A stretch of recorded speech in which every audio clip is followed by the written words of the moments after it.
और मैं तुम्हारा दर्शन करके कैलाश चला जाऊँ। तुम तो मेरे मन का भाव जानते हो, तुम तो मुझे पहचानते हो। यहाँ तो मैं अपना परिचय दे नहीं सकता कि मैं कैलाशपति हूँ, शिव जी हूँ, दिखाओ मुझे देखना है।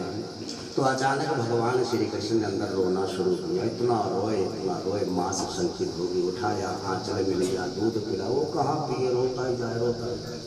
और ढलती उम्र में बालक हुआ था, उसको पता लगता है जिसको कोई कीमत चुकानी पड़ी और तब वो वस्तु मिली। इसलिए भगवान से कहते हैं, भगवान मुफ्त में कुछ भी किसी को कुछ ना देना। तब उसकी आप कीमत नहीं समझ पाओगे। कितना व्रत रखा एकादशी का, कितने यज्ञ अनुष्ठान किए, कितनी गायों की सेवा की, कितने दीनहीन लोगों की सेवा की, तब जाकर के घर में बालक हुआ है। उस बालक से प्रेम तो होना ही था। जब इतना रोया, माँ समझ ना पाई तो सशंकित भी होगी, भयभीत भी होगी। बाहर से गोपांगनाएं आवाज लगाए, मैया मैया लाला को का भयो। मैया ने कहा पता नहीं, अभी तो बिल्कुल सकुशल था, अचानक रोने लग गया। ये गोपी ने कहा, मैया मैं समझ गई तेरे लाला को का भयो। मैया ने कहा भयो? बोले देख बाबा बाहर डग मंत्र चला रहा है, पहुँच रहे शिव जी के यहाँ। तो इसने सोचा जरूर इसीलिए कुछ यहाँ से। यशोदा जी ने देखा तो बाबा तो आँख बंद करके अपने कर रहे थे स्तुति के, कोई लीला करके तेरी मैया तुझे बाहर लेकर के आए। माँ ने देखा, बहुत रोई। बाबा जो भी तंत्र मंत्र लगाना मुझे लगा दे, पर मेरे लाला को छोड़ दे। ये मेरा ही नहीं है, पूरे गोकुल वासियों का है। और तू नहीं जानता बाबा, हमने गौ सेवा के लिए भगवान से इस बच्चे को मांगा है। हमारी गौशाला में बहुत गाय हैं और मेरे पतिदेव बहुत वृद्ध हो गए हैं, इतनी गाय उनसे संभाली नहीं जाती। हमको यही चिंता थी बाबा कि अगर हमको कुछ हो गया तो हमारी गाय अनाथ हो जाएगी, इसलिए हमने भगवान से गोपाल को मांगा। चिंता अपनी नहीं है, चिंता उन गायों की है जो अनाथ हो जाएगी, तो इनका होगा क्या। बाबा कहते हैं, मैया मैं बहुत दूर से चल के आया हूँ, एक बार दर्शन करवा दे अपने बेटे का। इसका भविष्य देखकर पूरा वर्णन करूँगा मैं भविष्य का, क्या बनेगा बड़ा होकर। और कौन माँ नहीं जान चाहती भाई अपने बेटे का भविष्य जानना। आज तो इतना एडवांस है जमाना, भी बच्चा माँ के गर्भ में ही है। उस बच्चे की माँ कहती अगर बेटा हुआ तो मैं डॉक्टर बनाऊंगी इसको। उसका होने वाला बाप कहता ना मैं तो इसको इंजीनियर करवाऊंगा। अभी पैदा भी नहीं हुआ, एडवांस है काम, कभी ये कराऊंगा। और मेरा भागवत कहता है कि तुम इसको इंसान बना देना, बाकी अपने कर्मानुसार बन जाएगा। हम इंसान को नहीं बनाते पर और सोचते हैं। चाहना तो सबकी है कि अपने बच्चे के भविष्य के बारे में। माँ को भी लगा भाई जिसके गले के भीतर जानता सांप पैदा हो तो छोटा मोटा महात्मा तो हो ही नहीं सकता। ये तो कोई है, कोई विलक्षण बाबा। जब बाहर को लाने लगी तो अपने बेटे के मुंह पर काले टीके लगा दिए, कहीं बाबा की नजर न लग जाए। आई बाहर कहती सुनो बाबा, मैं अपने लाला को पीछे से दिखाऊंगी, आगे से नहीं दिखाती। तेरी नज़र बहुत तेज है, कहीं लग गई तो यहाँ तो कोई उतारना भी नहीं जानता है। बाबा हम गाँव देहात के लोग हैं, सीधे साधे सरल स्वभाव के। यहाँ ना किसी को नज़र लगानी आती है और ना किसी को नज़र उतारनी आती है। और मेरा भागवत कहता है भैया, पहले लोग बड़े सरल स्वभाव के होते थे गाँव देहात में, तो जब से फोन और टेलीविजन चले सब होशियार हो गए यार। बड़ी सादगी थी, बड़ी सरलता थी, बड़ा सीधा जाटपन था, सच्चाई थी। अब नहीं रही। तो मैया यशोदा कहती है देखो तुम्हारी नज़र बहुत तेज है और यहाँ नज़र उतारने वाला कोई है नहीं। बाबा ने कहा अरे नंदरानी कैसी बातें करती है, जब तक मैं तेरे बालक का माथा ना देखूं तब तक मैं वर्णन कैसे करूँ कि ये क्या होगा। माँ ने सोचा बात तो ठीक है भैया, जब तक माथा ना देखे तब तक तो भविष्य बता भी नहीं सकते। तो नंदरानी कहती है कि सुनो बाबा, मैं अपने लाला का माथा तो दिखाऊं पर एक शर्त है कि टकटकी नजर लगाकर ना देखना, तेरी नजर ही बहुत तेज है। सुखदेव महामुनि कथा सुनाते हुए कहते हैं कि हे परीक्षित, जब मैया ने कृष्ण का मुख शिव की तरफ किया तो 5 दिन का लाला गोद में हंसने लगा और 80 साल का बूढ़ा बाबा रोने लगा। माँ तो बाबा को देख रही, मोटे मोटे और गले का सांप उतर कर किनारे से लग गया। ये क्या हो गया बाबा को, मेरे बच्चे को देखती लगी गोद में, बालक को देख लगा बच्चा मुस्कुरा रहा है। तो माँ की तो भैया श्रद्धा बहुत बड़ी, अरे बड़ा परमार्थी संत है। इस महात्मा ने तो देखने मात्र से मेरे बालक का रोना अपने ऊपर ले लिया और अपनी प्रसन्नता मेरे बालक को दे दी। तो श्रद्धा होगी महात्मा के प्रति। तब तक शिव ने दोनों हाथ आगे बढ़ाए और कहा, नंद रानी मैं बहुत बूढ़ा महात्मा हूँ, मेरी आंखें बहुत कमजोर है और तेरे बालक की माथे की रेखाएं बहुत पतली, इतनी दूर से एक भी रेखा नहीं दिखती। एक बार मेरी गोद में दे दे, इसकी हस्त रेखा, चरण रेखा, मस्तक रेखा पढ़कर मैं पूरा भविष्य बताऊँ। बाबा का मनोभाव था कि एक बार हरि मेरी गोद में आ जाते। हरि हर विमुख धर्म रति नाही ते नर सपने हो कहाँ आ जाए भैया। हरि है कृष्ण और हर है शिव, और गोकुल का सौभाग्य देखो जहाँ दोनों ही एक साथ प्रकट हुए। और माँ ने भी घबराते घबराते, क्योंकि श्रद्धा में तो आई गई थी, अपने बेटे को महादेव की गोद में रख दिया। और जैसे ही शरीर से मिलन हुआ, सुखदेव जी कहते हैं राजऋषि बाबा समाधिस्थ हो गए। इतना प्यार उमड़ा, इतना प्यार उमड़ा, आंखों से गंगा यमुना बहती गई। और 5 दिन के लाला को गोद में स्नान होता है। एक घड़ी बीत गई, गोद में लिए हुए। माँ सोच रही कुछ बाबा बोलता ही नहीं। हाथ लगाया नंदरानी ने महादेव को, तो आंखें खोली, बाबा कुछ तो बोलो, आप तो रोते ही जा रहे हैं, क्या मेरे बालक का भविष्य अनुकूल नहीं है? बाबा ने चरण छुए, हाथ छुए, सिर पर हाथ फेरा, एक एक अंग भगवान कृष्ण का छूकर अपने को धन्य मान रहे हैं। उठाकर हृदय से लगाकर माँ की गोद में दिया और हाथ जोड़ करके नतमस्तक हुए। भारतवर्ष की नारी की गरिमा रही जहाँ शिव ने भी शीश झुकाया। आप कल्पना करो कि लंकापति रावण ने माता सीता का हरण किया तो देखा, हम आप लोगों ने भी एकदम उसके मान्य में थी। बहुत लोगों ने देखा, सबने कहा गलत किया रावण ने, ऐसा नहीं होना चाहिए, तो गलत है। पर जाएगा छुड़ाओ ना बोल के थोड़ी हो गया। छुड़ाने कौन गया? अधम पक्षी गीत। कल्पना करो आप, बातें तो सब लोग लगाते, गलत कर रहे हैं भाई, ऐसा नहीं होना चाहिए भाई। खड़ना बीच में जाकर मरने का डर लगता, कौन मरेगा? बोलने से नहीं हो पाएगा। कि तो भैया जो गोता लगाएगा समुद्र में मोती उसी को ही मिलेंगे, बाहर तो सीपिया ही मिलती है। अगर डर रहे वो डूबने से तो थोड़ी मिलेंगे। वो बातें लगाने से धर्म की क्या सुरक्षा होने वाली? लड़ने गया अधम पक्षी की तरह, लड़ा रावण से जब तक उसमें शक्ति थी। जब उसका पंख और आदि गर्दन गई और नीचे को गिरने लगा, तब उसने कहा कि बेटी सीता चिंता न कर, तब तक प्राण रखूंगा जब तक ये संदेश तेरे पति को न दूंगा। और भगवान राम बिना बुलाए जटायु के पास गए थे। और भगवान राम ने पूछा था, कहा कि ये दशा तुम्हारी किसने बनाई? नाथ दशा न यह गति कीनी, तेहि खल जनक सुता हरि। तो जटायु गीत ने मीठा उपलम्ब दिया था राम को, प्रभु दशानन ने ये गति की। मेरे रावण बोल देता, लंकापति बोलता, दशानन जिसको 10 मुँह आए। कहने का मतलब ये था जटायु का कि ठीक हुआ राम, तेरी पत्नी का हरण हुआ। राम ने कहा क्यों? बोले तूने भी 10 सिर उसको दिए जो तेरी पत्नी को ही उठा के ले गया, मुझे दिए होते तो बचाना देता। एक ही था, वादा कट गया मेरा। और जो कोटा राम भगवान अपने पिता दशरथ को नहीं दे सके, उन्होंने जटायु को दिया, जिसकी कोई औलाद नहीं थी। तू भजन करता जा, अंत समय में भगवान तेरी सेवा में खड़ा हो जाएगा। छोड़ दुनिया को। कहने का मतलब है कि भारतीय अधम पक्षी भारतवर्ष की नारी की गरिमा के लिए लड़ता है दुष्टों के साथ। और इस नारी ने ब्रह्म को प्रकट करने की सामर्थ्य रखी, चाहे वो राम हो, चाहे वो कृष्ण हो, चाहे कोई और हो।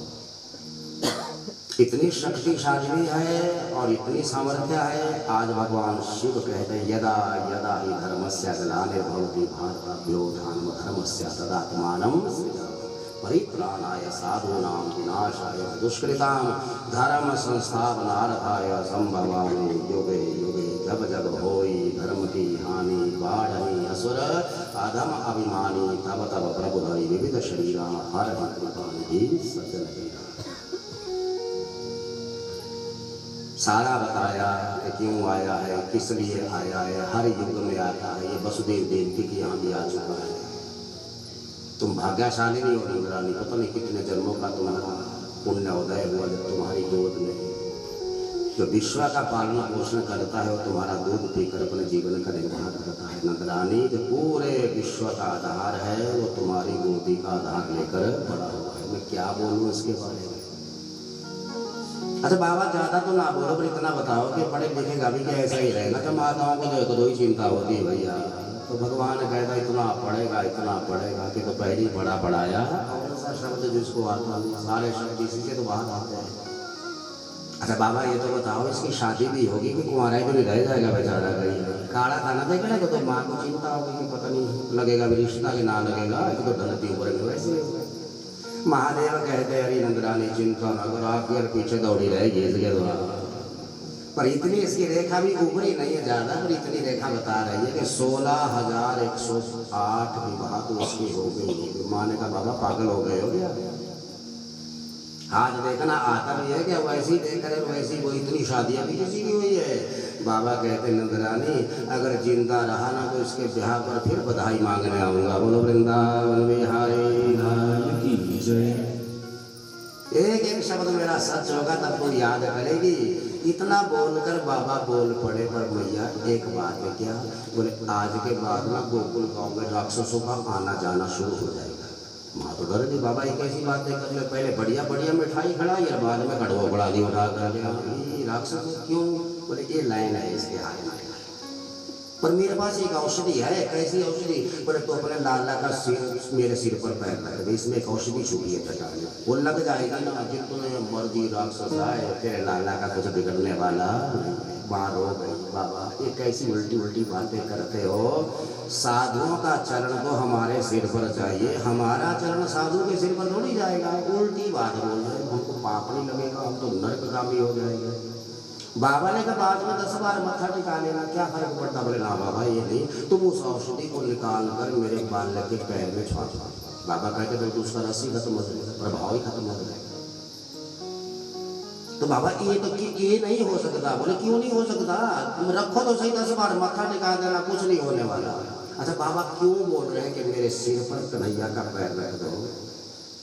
बाबा नहीं बोल रहे थे, पर बाबा के शीश पर जो भगवती भागीरथी गंगा रहती है वो प्रार्थना कर रही थी, भोलेनाथ जिन चरणों से मेरा जन्म हुआ उन चरणों का दर्शन मुझे भी करवा दो, क्योंकि गंगा नीचे नहीं आ सकती। और बाबा तो भैया आशुतोष से जल्दी प्रसन्न होने वाले, उनको गंगा की आवाज़ सुनाई दी, इसलिए प्रार्थना कर रहे हैं। और जैसे नंदरानी ने चरणों पर को लिया और गंगा मैया ने दर्शन किया, भाव विभोर हो गए अपने जन्मदाता का दर्शन पा करके बार बार मत्था टिकाया और बाबा को भिक्षा देने लगी। तो बाबा ने कहा ना नंदरानी मैं मांगने वाला महात्मा नहीं हूँ, मिल गई तो बढ़िया, ना मिली तो और ज़्यादा बढ़िया, बाकी मैं तो दर्शन करने ही आया।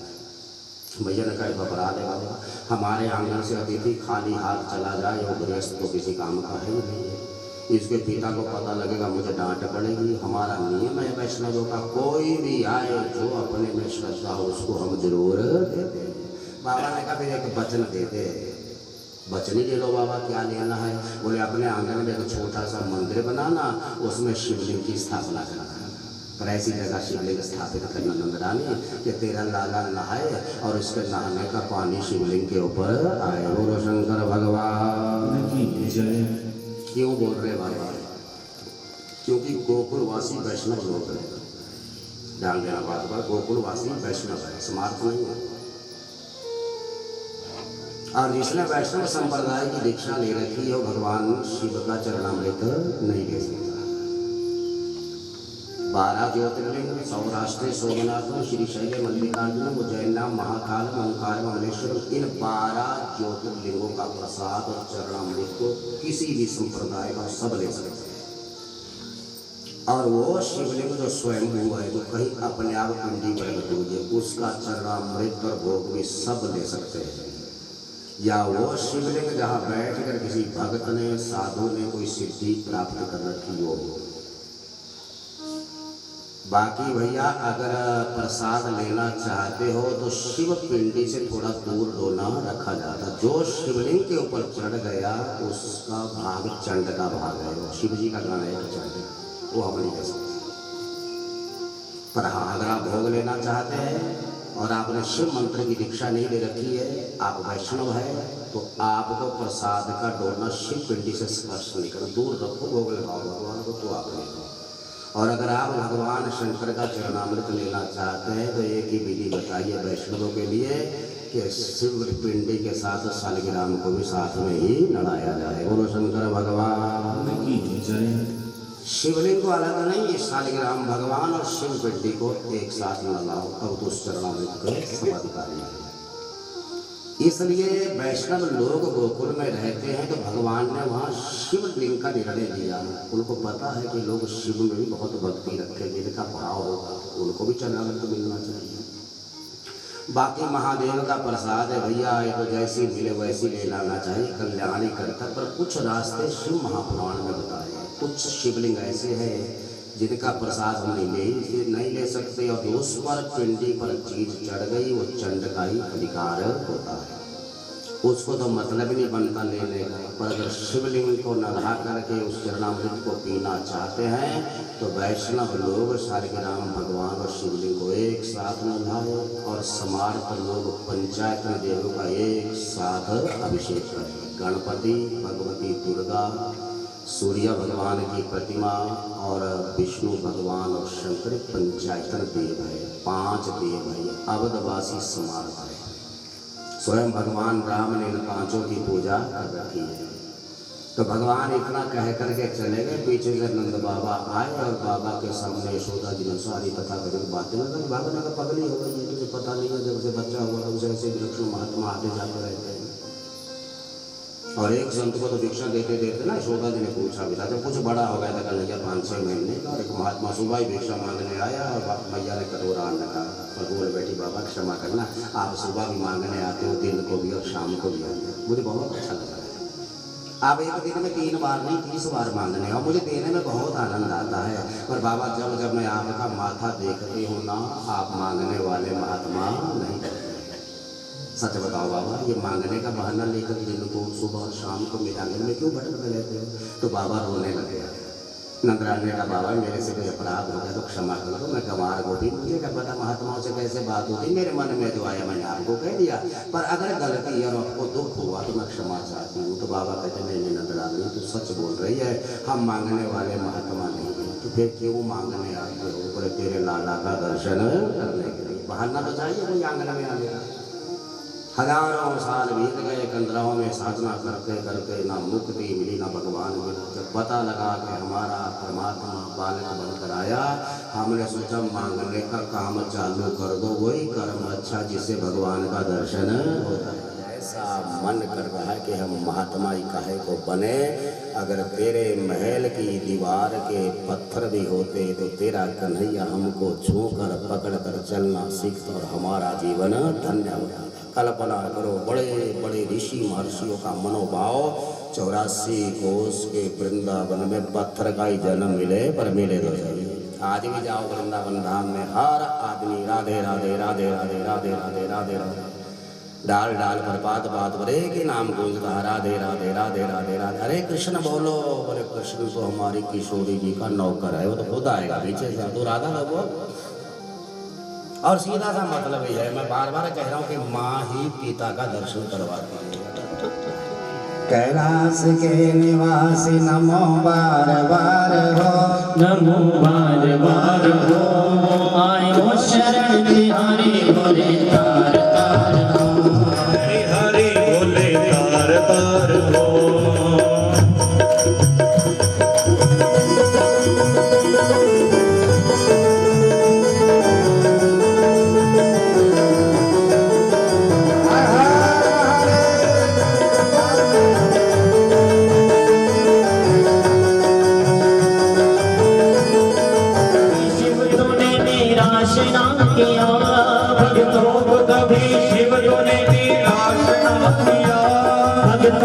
कभी शिव तूने निराश ना किया, भक्तों को कभी शिव तूने निराश ना किया। गंगा जी ने जो चाहा वरदान दे दिया, गाय बड़ा तार तू, करना है तेरा दायरा बड़ा तार तू, आयो शरण बिहारी बोले तार तार तू, आयो शरण बिहारी बोले तार तार तू। कैलाश के निवासी नमो बार बार हो, नमो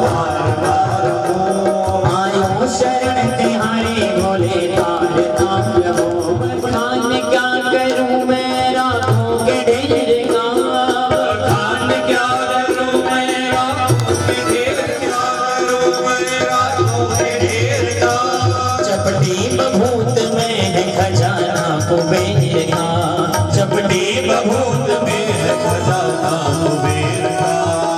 गंगधार मुक्ति द्वार ओम का, आयो शरण तिहारी भोले तार तार हो, आयो शरण तिहारी भोले तार तार हो।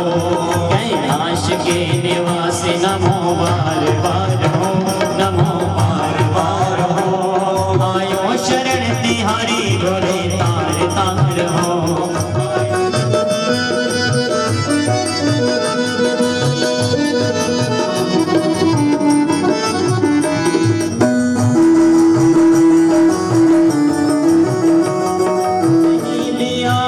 हम क्या प्रमाण दें, क्या ज्ञान नहीं दिया है हम क्या प्रमाण दें, क्या नहीं दिया है हम क्या प्रमाण दें, क्या नहीं दिया है हम क्या प्रमाण दें। बसी गए त्रिलोक शंभु तेरे दान सिया, जीवन दिया है उदार तू, जहर पिया जीवन दिया है उदार।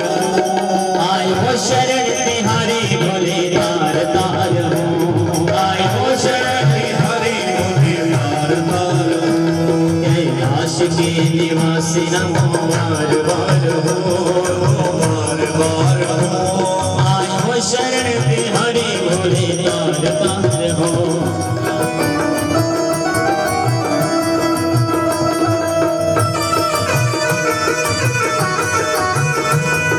बिना नहीं ले एक भी अणु तेरी कृपा बिना नहीं ले एक भी अणु, तेरी कृपा बिना नहीं ले एक भी अणु, तेरी कृपा बिना नहीं ले एक भी अणु।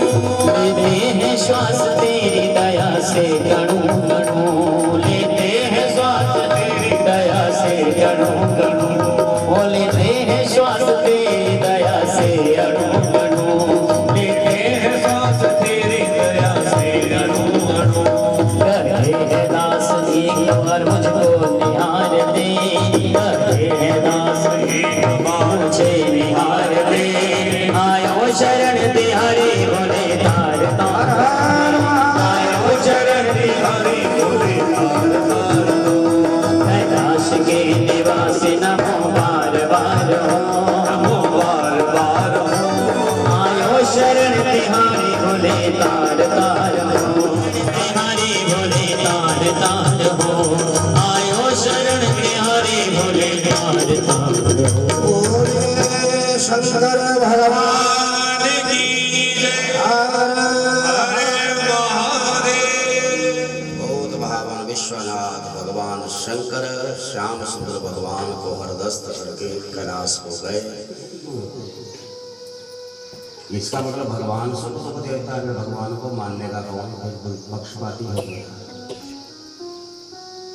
इसलिए मैंने पहले दिन कह दिया था कि मान लो मूलधन 100 रुपए, बोलो वृंदावन बिहारी मानना ही पड़ेगा। ये लोग है तो परलोक भी है, 2 ही होते हैं, दिन है तो रात है, सुख है तो दुख भी है, लाभ है तो हानि भी है, गुरु है तो चेला भी है, भक्त है तो भगवान भी। एक नहीं होता यहाँ, ये लोग है तो परलोक भी है। अंतःकरण है तो बाह्यकरण भी है। अपवित्र पवित्र हुआ सर्वावस्थांग तो भैया या सबरे पुंडरे काक्ष है, बाहर भी रंग 2-2 है, तो ये तो मानना पड़ेगा। और ये हमारा ही प्रारंभ है। वसुदेव जी कह रहे काहो ना को सुख दुख करदाता, नंद जी कने मत लो, कोई किसी को दुख नहीं देता, कोई सुख नहीं देता, ये हमारा कमाया हुआ है। वो लगता किसी जन्म में मैंने महाराज कंस को सताया होगा, दुख दिया होगा, इस जन्म में महाराज कंस ने बुद्धि दे दिया। पर नंद बाबा जीवात्मा है, ये यशोदा हमारी बुद्धि है। जब ये बुद्धि और जीव मिलकर के भगवान का चिंतन करते हैं सज्जनों, जैसे हृदय रूपी गोकुल में भगवान श्री कृष्ण का प्राकट्य होता है। और जिसके हृदय में भगवान रहता है वहाँ पूतना क्या करेगी, आकर के सोचो भगवान का भजन छोड़ देते हैं। जीव तो नंद बाबा मथुरा में शरीर में फंसा हुआ है, भगवान का भजन छोड़ दिया। एक बुद्धि चिंतन कर रही थी और सांसारिक कामों में लग गई तो पूतना कर। पर इनके हृदय रूपी गोकुल में भगवान कृष्ण रहते हैं। और कन्हैया ने तिरछी नजर से देख लिया पालने में से उम्र कितनी 7 दिन की है सारी कृष्ण की। अरे पूतना मौसी आई है, कालकूट जहर लगाया से ठाकुर जी को ना अपने बड़े बड़े नेत्र थे ना बंद कर दिए। हे भोलेनाथ शिव जी की समाधि खुल गई कैलाश में। महादेव ने आंखें खोली और मन ही मन का प्रभु 2 दिन पहले तो आपके चरण स्पर्श करके आया हूँ, दर्शन करके आया हूँ, इतनी आतुरता से मुझे क्यों पुकार रहे हो? भगवान श्याम सुंदर कहते बाबा मैं तो यहाँ माखन खाने आया था, पर पूतना मौसी तो जहर पे लाने आ गई। यहाँ ये जहर पीने का काम तो मेरा, यहाँ आओ और भोग लगाओ। और कई साधु महात्मा कहते ये कारण नहीं था, ये कारण था, ये कारण नहीं था, ये कारण था, अपने अपने मनोभाव सब कहते, पर कारण कुछ भी रहा हो तब तक यशोदा जी ने कृष्ण को गोद में, पूतना ने कृष्ण को गोद में उठा लिया। दाएं बाएं देखा कोई है तो नहीं, आंचल उठाया और अपना स्तर कृष्ण के गोद, उसमें कालकूट जहर भी है और उसमें दूध भी है। अब नवजात शिशु 7 दिन का भगवान भी हाथों से को पकड़ कर लग गए पीने। भैया जहर पी गए, दूध पी गए, पूतना सोची मरने वाला है, वो कहाँ मरेगा, सब कुछ पी गया। जब प्राण लगा पीने सा मंच मंचाल विधि प्रभाष में बहुत होशियार थे पूतना। पूतना कहती माँ मंच है नंद के छोड़, मुझे छोड़, ये मेरा दूध पीता है कि मेरे प्राण पी रहा है। और 7 दिन का बच्चा गोद में बोलता मेरा बांके बिहारी पूतना मौसी मेरी माँ ने मुझे पकड़ना सिखाया, छोड़ना नहीं सिखाया। कहाँ फंस गया करके तो। अच्छा भगवान जिसको पकड़ता है ना उसको कभी छोड़ता नहीं। ये हम आप लोग हैं जो स्वार्थ के लिए एक दूसरे को पकड़ते हैं और जब स्वार्थ पूरा होता तब छोड़ देते हैं, पर ईश्वर नहीं छोड़ता। पूतना कहती माँ मुझे छोड़, बोलिए नहीं हो सकता, मेरी माँ ने मुझे पकड़ना सिखाया है। अरे यशोदा अरे लगी चिल्लाने, भगवान लगा प्राण पी रहे थे। एक आदि तो वैसे ही मर गई, 7 दिन का बच्चा कभी बोलता नहीं, उसने सोचा किसी भूत को नहीं पकड़ लिया गोद में, भैया ये कैसे बोल रहे हैं, अरे मुझे छोड़, अरे यशोदा बचाओ बचाओ, कोई ना सुने। भागवत गान कहते अंत समय में जितना मर्जी चिल्लाना, मरना तो तेरे को अकेले ही पड़ेगा, कोई नहीं जाएगा वहाँ। और मरने वालों को लगता कि मैं इतनी जोर से आवाज दे रहा हूँ, सुनते क्यों नहीं बगल वाले, मुझे लगता बाहर में आती आवाज, क्योंकि जन्म दुखम जरा दुखम जाया दुखम पुनः पुनः अंत कालम महादुखम तस्मात् जागृहि अंत समय वो महादुख होता है, और अंदर का दुख है वो बाहर प्रकट नहीं कर सकते, बोल नहीं सकते। तो कृष्ण को लेकर अपना रूप धारण करके उड़ी आकाश में भगवान ने उसके स्तनों से प्राण के जो धड़ाम देखो तो शरीर गिरा नीचे, दिग्गव्यूति धुमान पूर्णमास लिखा भागवत में। ये महाराज 3 किलोमीटर की एक गव्यूति होती तो 18 किलोमीटर के क्षेत्र में छोटे बड़े जितने वृक्ष थे सब उसके शरीर के नीचे चकनाचूर हो गए। तो कितना बड़ा शरीर होगा उसका। मुझे लगता है यहाँ से 18 किलोमीटर तो शिमला भी नहीं हो पाएगा ना, इतनी दूर तक मार करेगी वो चारों दिशाओं को। 18 किलोमीटर के अंदर सारे वृक्षों को तोड़ दिया। सुखदेव महामुनि कहते वृक्ष तो एक बार नहीं कई बार गिरी और कई बार गेंद की तरह ऊपर उठे। जब भगवान खींचते थे प्राण आए कंठ में धड़ाम देकर गिरे, भगवान प्राण छोड़ो फिर गेंद की तरह ऊपर उठे, फिर भागने लगे भगवान, फिर खींचे। और अंत समय में जब गिरी भैया धड़ाम देखा प्राण पंखे उड़ के देवता पुष्प बरसाए बाजे बजाए और जय जय। सुखदेव महामुनि कहते भगवान का मुखमंडल पूतना के कान के अंदर गया, बड़े बड़े कान थे उसके, बड़ी बड़ी आंखें, नाक के छेद भी ऐसे लगते जैसे गुफा है कोई अंदर जाने।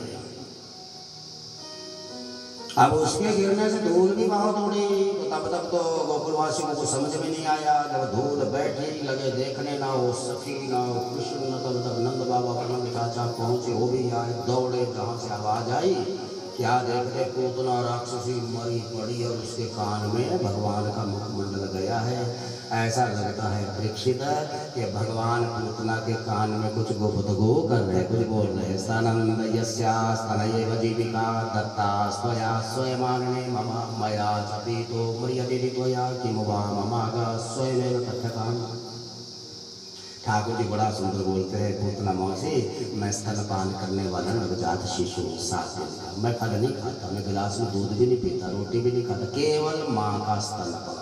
तू पता नहीं कहाँ से आई, तूने खुद अपना स्तन मेरे मुख में दिया, मया छपी तो मैंने पिया, तू मरी तो कि मुबाम मांगा स्वयं करता हूँ, तू ही बता मैंने तो तुझे नहीं मांगा। कर्मणा जायते जंतु कर्मणैव विद्यते। तब तक एक गोपी दौड़ी दौड़ी गई और उसने कृष्ण को उठाया, गोमूत्रेण स्नापित्वा, गोरज लगाई, गोबर लगाया, गोमूत्र से लगाया, गाय की पूंछ पकड़ आगे से पीछे दाएं बाएं ऊपर नीचे भगवान का नाम लेकर नजर उतारने की राक्षसी की नजर ही ना लग गई। नाम भी भगवान का ले रही है, झाड़ा भी भगवान का कर रही है, और मेरे ठाकुर जी मन में मन मुस्कुरा रहे, मेरा इनाम और मेरी नजर उतार रही है। कमाल के आदमी है। ममाई वांशो जीव लोके जीव भूता सनातना, आप भी तो भगवान ही है, एक भगवान का अंश है। आप खुद ही भगवान है, खुद ही भगवान की पूजा कर रहे हैं। आप ही पूजे, आप ही पूजा। आगे यही करना है कि गोवर्धन, जो गोवर्धन भगवान प्रकट हुए थे वो भी कृष्ण ही था, और जो पूजा कर रहे थे वो भी भगवान कृष्ण ही था। कोई अलग थोड़ी था, नाम तो सबका ही मानता है।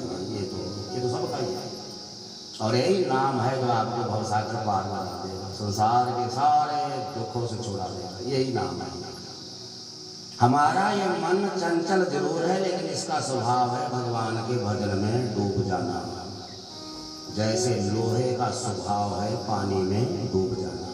मानते हो इस बात को? लोहे का टुकड़ा में डूब जाएगा, क्यों? स्वभाव है उसका। पर अगर आपको लोहा पानी में तैरता हुआ दिखाई दे रहा है तो 100% मान लो कि लोहा कहीं लकड़ी के साथ जुड़ा हुआ, तभी तैर रहा है। ऐसे तैर नहीं सकता लोहा। लोहे का तो स्वभाव है पानी में डूबना। अगर तैर रहा है तो बिना पूछे मान जाओ कि कहीं ना कहीं लकड़ी के साथ अच्छा तभी डूब रहा है। ऐसे ही हमारा मन स्वभाव है इसका, आंख बंद के भगवान के ध्यान में डूबा। अगर ये मन नहीं डूबता है तो 100% मान लो कि आपका मन माया रूपी लकड़ी से जुड़ा हुआ है। बोलो शंकर भगवान की जय। मान लो मूलधन 100 रुपये, सवाल का उत्तर तभी मिलेगा, और मैं पक्का कह यही नहीं, पत्नी माया है, बेटा माया है, ये भी माया है, घर भी माया है, रिश्तेदारी में कहीं ना कहीं टच चाहिए हमारा। इसलिए हम करते हुए फिर भी डूबता नहीं, बाहर कोई मारता छलांग भैया, क्यों? जुड़ा है कहीं, इसको डुबाने की जरूरत नहीं है। जहाँ जहाँ संबंध है वहाँ से तोड़ो। और मैंने कल कहा था कि मन की पत्नी मनी है, ये ज़्यादा तो यही है चक्कर इसमें। यहाँ इसमें बहुत फंसता है, और प्यारी भी इतने के पूछो ही ना। आपके जेब में अगर 100 रुपये का नोट है तो निकाल के देखो ऐसे उस नोट को, फिर सोचो कि मेरी जेब में आने से पहले 100 का नोट हजारों की जेब में रह चुका है।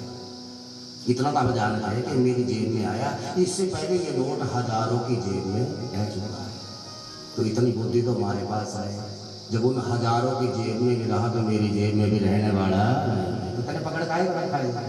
जब उनके पास नहीं रहा है वो कौन सा देना चाहते थे कहीं? तो भैया ये चंचल स्वभाव है इसका। परमात्मा दे सबको, ये कहीं सत्कर्म में लग जाए। यही लोट है जो मन परिवार इतने अनुष्ठान में इसमें लगा रहा है। इन्हीं का काम है, चाहे टेंट है, चाहे साउंड है, चाहे ब्राह्मण की दक्षिणा, चाहे भोजन सामग्री, चाहे कोई भी, इन्हीं का ही कमाल है। और यही नोट है जो चंडीगढ़ पीजीआई में भी लगते हैं ना, यही है वो नोट में। आईजीएमसी देख लो, चीर फाड़ बड़े लगी पैर, छाती में लगी पैर, पाड़ दिया पेट में, इन्हीं का ही खर्चा है, यही लगेगा वहाँ पे। और लड़ाई झगड़े में भी यही लगते हैं। वकील महोदय को बैठे नहीं कोई बेचारे पुराना मान सबका समझ झगड़े में भी यही लगते हैं, बीमारी पर भी यही लगते हैं, और सत्कर्म पर भी यही लगते हैं। सुबह ये लेखराज जी की जेब में था, अब भागवत को आया, शाम को मेरी जेब में। अब इतना दायित्व मेरा बनता है कि इस नोट को मैं कहाँ लगाऊं। इतनी बुद्धि तो मुझे भगवान ने दे रखी है। आ गया जैसे मर्जी आया मेरी जेब में, अब ये रहेगा मेरी जेब में भी नहीं। पर इतनी मति दे रखी है भगवान ने कि मैं इसको बीमारी पर लगने के लिए छोड़ दूं, या झगड़े पर, या कहीं सत्कर्म में इसको लगा दूं। भगवान ना करे बीमारी झगड़े पर कोई आदमी पैसे खर्च करना नहीं चाहता, और ईश्वर ने दे रखे इसको सत्कर्म में लगा देना चाहिए। इसमें कंजूसी नहीं करनी चाहिए। जो आपने दे दिया वो अपना है, और जो रख लिया वही पराया है, पक्की बात है। इसलिए उदार बनना चाहिए, अपनी आवश्यकताओं को हम करते रहे, और छुपानी नहीं चाहिए। जो है जितनी आपको जो चाहिए, ये पक्षी भी बरसात आने से पहले घोंसला बनाना शुरू कर देता है, बरसात की सामग्री उसमें इकट्ठी कर देता है। इसको भी इतना ज्ञान है कि भाई बरसात बढ़ जाएगी, बाहर निकलना मुश्किल है, तो हम तो आगे बढ़े। संग्रह भी नीति से जरूरी है, बैंक बैलेंस भी होना चाहिए, पर कितना करना, इतना ना रखे पक्षी अपने घोंसले पे के घोंसले टूट के नीचे आ जाए। हिसाब रखे ना, इतना इसमें को चाहिए। नहीं समझे आप दूसरे उदाहरण से समझो। आलू है, मूली है, सलगम है, अदरक है, प्याज है, लहसुन है, ये देख लो अपनी संपत्ति मिट्टी के नीचे छुपा के रखते और ऊपर इनके हरे हरे पत्ते निकले रहते। कंजूस है ये सब, ये देना नहीं चाहते, बाहर दिखावा नहीं करते, अंदर ही अंदर माल छुपाया हुआ। हम आप लोग जब जाते हैं खेत में तो ये बोलते पड़ते कुछ नहीं है हमारे पास, पते ही पते माल अंदर छुपा रहता है, माल अंदर है। बहुत लोग ऐसे करोड़ों रुपए है, कुछ नहीं मारा, बस गुजारा ही चल रहा है ही नहीं। क्या हाल है मेरा, क्या है? तो वो लहसुन, प्याज, अदरक, अरबी, आलू, मूंगफली, कुछ भी लो आप, जो है अंदर गाड़ रखते हैं और बाहर दिखावा में कुछ नहीं, खाली है। और आम है, संतरा है, आड़ू है, अमरूद है, बैर है, इनको देखना कभी नहीं छुपाते, बिल्कुल सामने रखते। चोर आए चाहे साधु आए,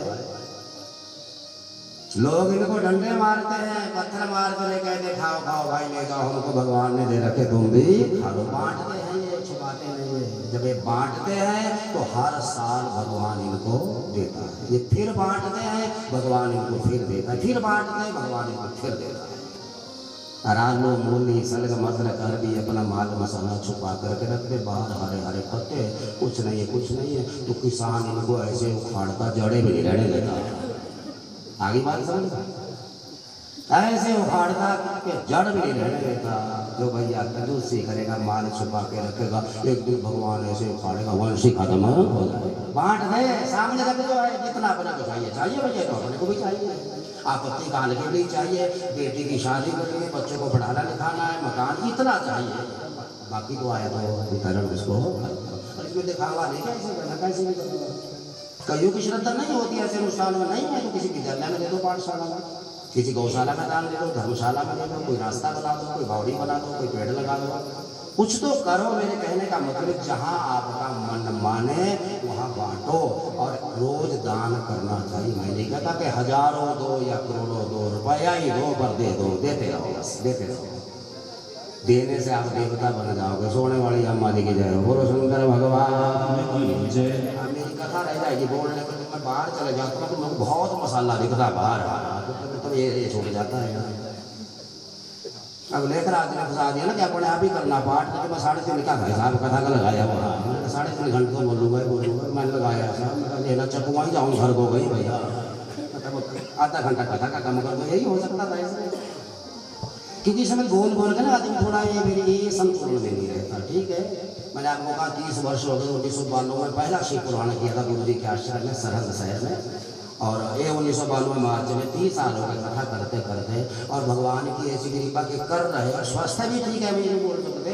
54-55 साल की उम्र में कहीं तो डंडा ही लेके घूमते मैंने ऐसे भी लोग देखे, तो कृपा तो बहुत है। ये सोचो कि वैसा ही रहे, पर वो अंदर जो है ना वो पूरी आती पहलवान वाली जैसे पहले आती है, 2-4 मतलब चक्कर आता है, चुप हो जा भाई, धीरे बोल धीरे बोल, आती तो है ना अंदर जो है, जो अंदर भरा हुआ है। मैं तभी तो कहता हूँ कि बहुत साल पहले एक मंगे मेरे पास शास्त्री है, बोले गुरु जी, मैंने कहा बोले मुझे कथा सीखनी है, मैंने कहा सिखाई नहीं जाती तो क्या होगा, मैंने कथा का तो अवतरण होता है, क्या मैं क्या सिखाऊंगा? कथा तो जितना तेरी भक्ति, जितना तेरा भगवान से प्यार, उतनी तेरी कथा अंदर से बाहर को निकलना शुरू। ये सिखाई नहीं जाती है, सिखाया तो पाठ जाता है, विधि सिखाई जाती है, कैसे आसन पर बैठना, क्या अब कैसे कथा रसीली बोलनी है। अब बोलते तो सब है, मैं भी बोल रहा हूँ और भी बोल रहे हैं, पर सबकी वाणी एक जैसी नहीं होती। जैसे रसोई सब माताएं बनाती है, पर सबकी रसोई में स्वाद नहीं होता। कई इतना सुंदर कथा गाते, इतनी सुंदर गाते हैं कथा कि सुनने वाले को ऐसा लगता है जैसे सामने ये लीला मेरे घट रही है। तो उनका प्यार है, तो वो प्यार अंदर से अच्छा लगता है, तो कथा के ऊपर वो दिखता है। बाकी ये सीखने वाली कोई चीज नहीं है ये, आप केवल भक्ति को पकड़ो। और मेरा पुनः आपसे आग्रह कि ईश्वर ने जो कुछ दे रखा है बांटते रहो, छुपाना काम थोड़ा है ना, बांटने का काम ज़्यादा है। जितना चाहिए जितना उतना तो रखना, मैं नहीं कहता कंगाल हो जाओ, पर बांटना जरूर। हम कथा कर रहे थे, कहाँ देवा आओ थोड़ा सा नाम ही लो, कथा तो गई मेरे घर में। मेरा गोपाल गिरधारी जमाने से निराला है, मेरा गोपाल गिरधारी जमाने से निराला है, मेरा गोपाल गिरधारी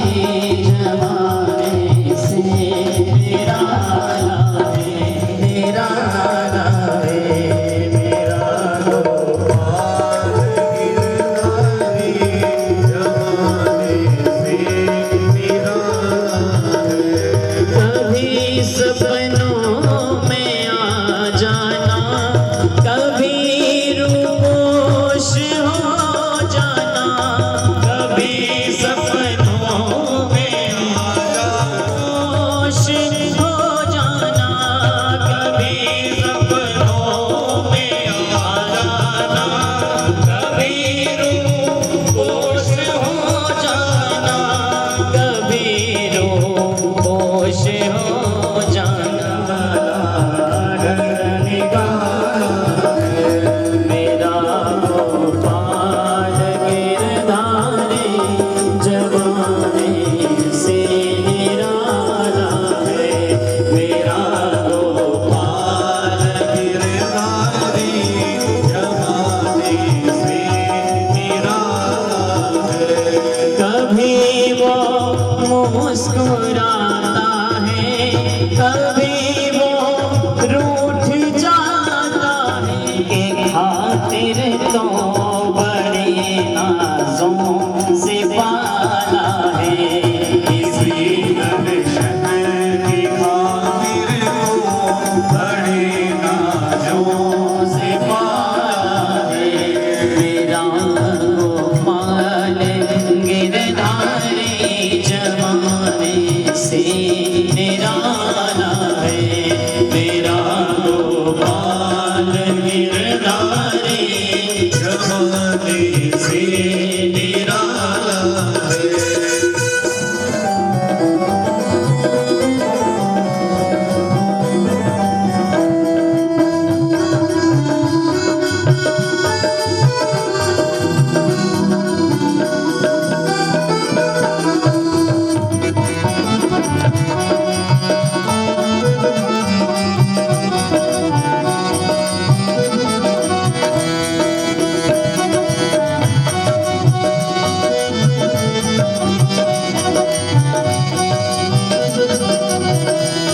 कभी ओखल में बंध जाना कभी बालों में जाके कभी बालों में जाके कभी बालों में जाके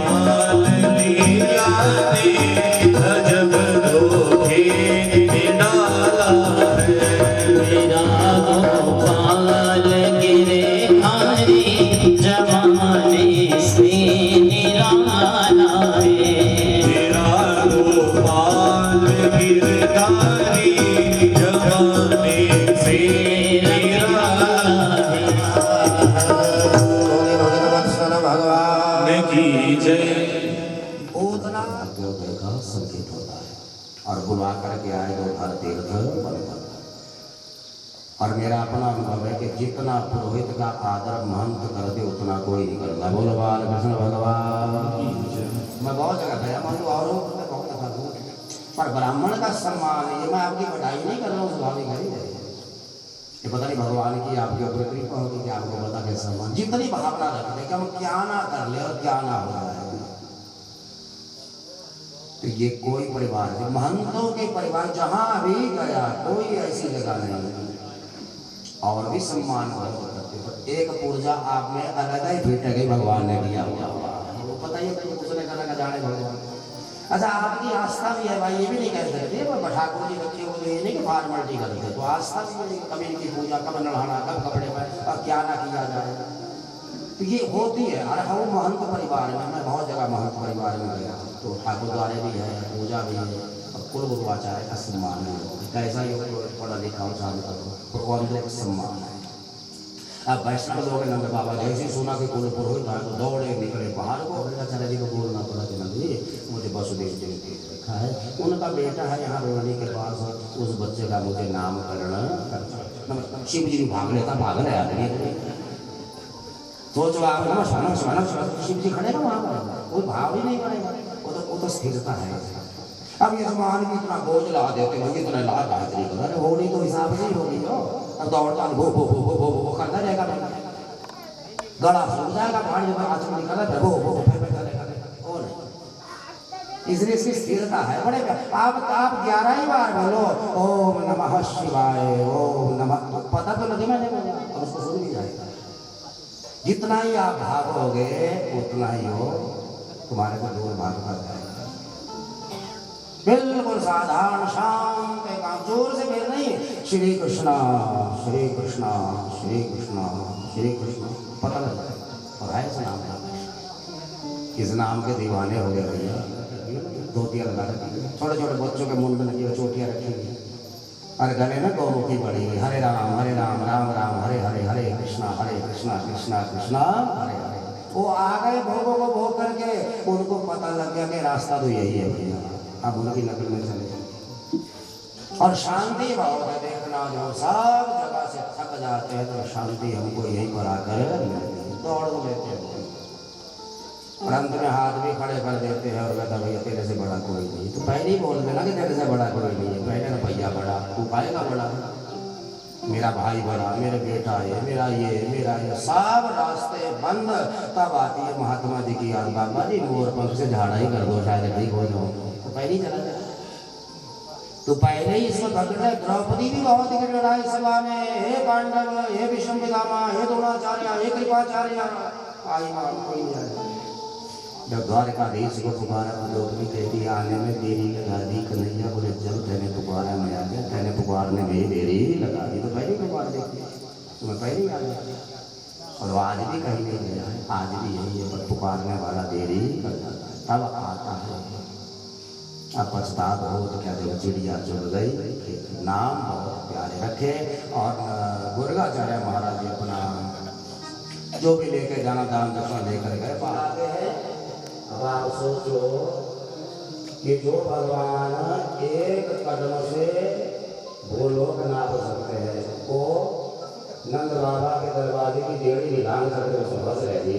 तेरी पतंग बाबा मैं तेरी पतंग, सतगुरु मैं तेरी पतंग बाबा मैं तेरी पतंग। आवाज उड़ती जावांगी, आवाज उड़ती जावांगी, बाबा डोर हथों छठे नामे करती जावांगी, बाबा डोर हथों छठे नामे करती जावांगी। सतगुरु मैं तेरी पतंग, सतगुरु मैं तेरी पतंग, मैनू तेरा गवारा है, बाबा तेरा गवारा है।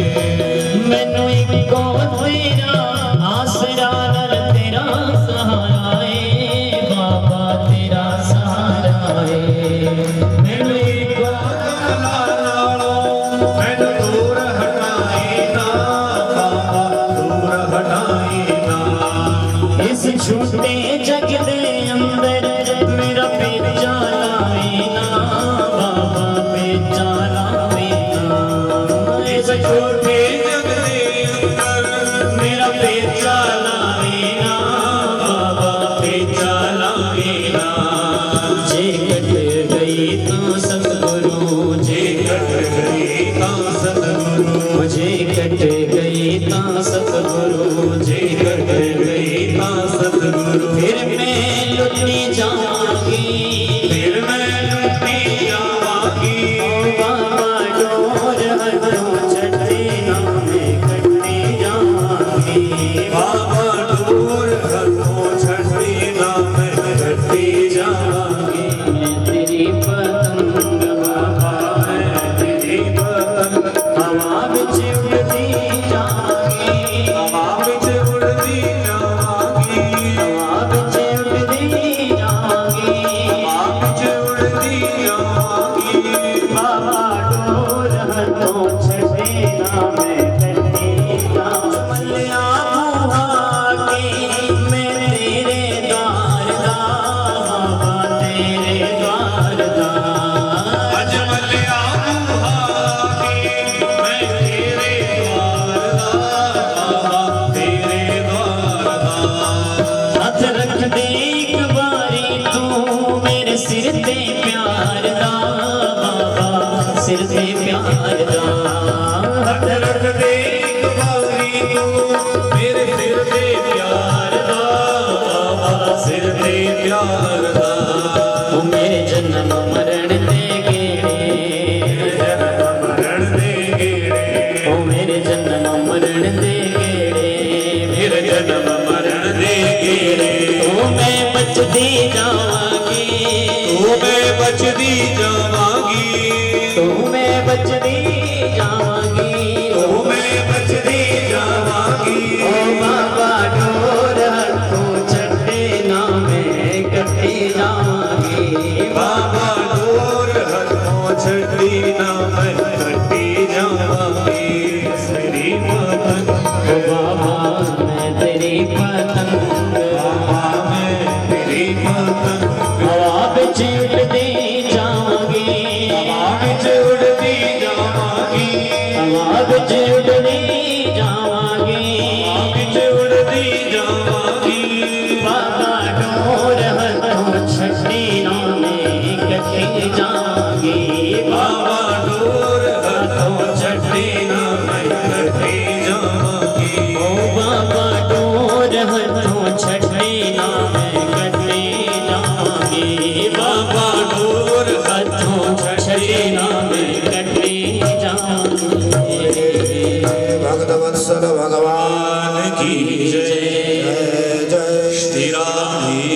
शिष्य। महाराज एक दिन की लीला भगवान की, कोई 2.5 वर्ष के लगभग उनकी उम्र थी और कार्तिक का महीना।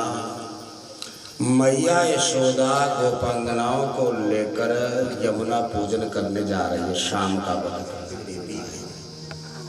तभी तो मैंने कल कहा था आपसे, ब्रह्मा जी ने पैर धुलाया, शिव ने वो जल अपने सिर पर रखा, पर धोया भगवान नारायण का।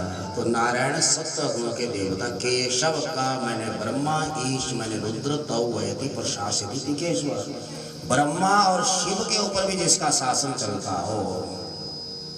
तो ब्रह्मा जी ने तो वामन भगवान का चरण धुलाया और भगवान शंकर ने उस जल को अपने सिर पर पधराया।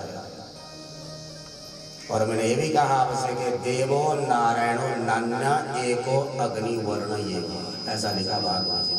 पहले सतयुग में एक ही देवता था, वो था नारायण। और के अंत में व्यास के रूप में भगवान आते ही आते, कई बार ब्रह्मा व्यास बने, कई बार कोई व्यास बना, कई बार ये व्यास बना। तो 28 करे हुए और इसमें 28 व्यासों का वर्णन देवी भागवत में भी दिया हुआ है। विशाखा पर कन्हैया ने कहा मैया मैया मैं भी चलूँगा। मैया ने कहा लाला तू यहीं रहे, अब अभी बच्चा बाबा हट कर भी तो कोई बात नहीं चला। और कथा ऐसी आती है कि गोपांगनाओं ने यशोदा मैया ने शाम के वक्त यमुना पूजन किया, तुलसी पूजन किया और